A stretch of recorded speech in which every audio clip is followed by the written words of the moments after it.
இங்க பாருங்க நண்பர்களே, இன்னைக்கு வந்து சனிக்கிழமை ஸ்பெஷல் வந்து லட்டு. இங்க பாருங்க லட்டு எப்படி இருக்கு தெரியுமா? லட்டை சாப்பிட்டு பாருங்க, சூப்பரா இருக்குங்க. லட்டை சாப்பிடுங்க, கொண்டாடுங்க. தமிழ்நாட்டு மக்களுக்கு லட்டை எப்படி சாப்பிட சொல்லித்தரேன். முதல்ல இப்படி லட்டை எடுத்துக்கோங்க. எடுத்து என்ன செய்றீங்கன்னா, இங்க பாருங்க மெல்ல தூக்கணும். தூக்கி வாயில வையுங்க. சூப்பரா இருக்குங்க, அருமையா இருக்குங்க.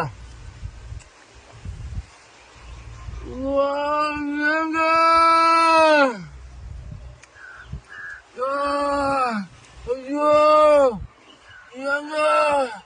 டீச்சர், என்ன டீச்சர் ஆடி மாசம் எப்படி இருக்கு?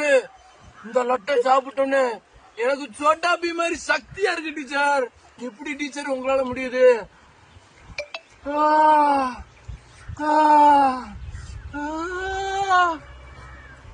அம்மா நாடகத்துக்கு டீச்சர் வச்சிருக்காரு.